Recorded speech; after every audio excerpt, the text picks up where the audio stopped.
This is the story of La Llorona. And La Llorona, the myth has been around for hundreds of years, and it's about this this woman who, in this jealous rage, she drowns her two boys in the river, and she realizes what she's done, and she kills herself, and she's cursed to walk the earth for all eternity, looking for children to take their place. And if you grew up Hispanic, then you've definitely heard this story. This came from, usually it was your grandma, your abuela who's telling you it, and it was usually with a warning of, you better be good or La Llorona's gonna get you. But like, we grew up with it, so to us it's real.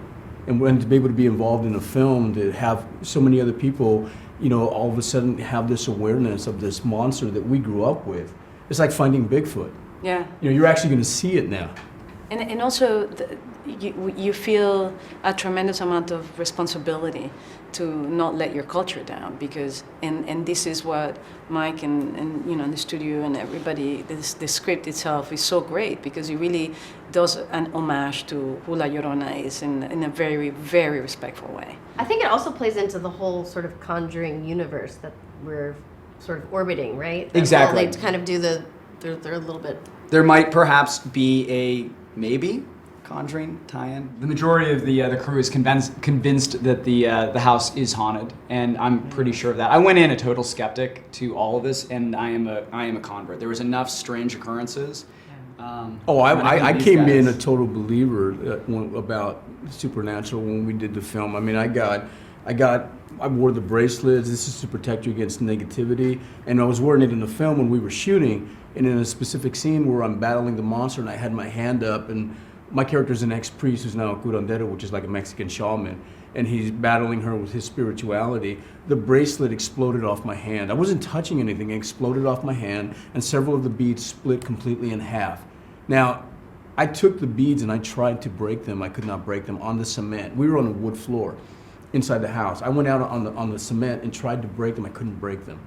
And so how can you explain that? Yeah, it was surreal. I mean, it looked like it wasn't just like a strap broke. The whole exploded. thing exploded off of his wrist. My hand was up like this. It was in the middle of the air. It was totally surreal. Yeah.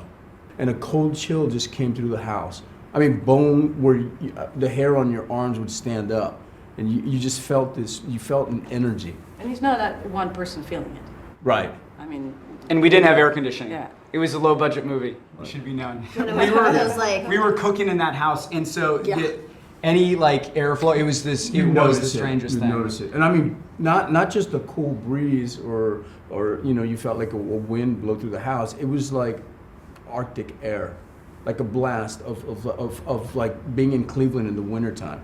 I think for Raymond and I, because we are Latin, this is something that we have grown up with, and certainly we believe in it. And even as you get older, you still believe in it. It's not a story that goes away. But definitely as a parent, take a very different dimension, because it helps for the movie because we're protecting our children, and that's what we're trying to do. But also in a real life, when you get home, when you disconnect, and these real, just what it symbolizes of fear, the fear that something can happen to your child, and how far you're willing to go in order to protect them. This is sacred. This is a sacred myth. I mean, and a lot of people have their own versions of what La Llorona should look like. And so, we spent about a year developing it. Whenever, James is behind a project, I mean, you really get the full focus and energy of the studio. And, he just put together like a really great team, and, just had great guidance, great advice, He came around a lot and made sure that everybody was feeling good, and he just is he's a really cool guy. He's really nice. And he was really just great in, coming up with the hybrids of, what is, what's a modern sensibility, but then what also pays homage to, what people are expecting. So, I mean, he's a great monster maker. He really has a great eye for that, so.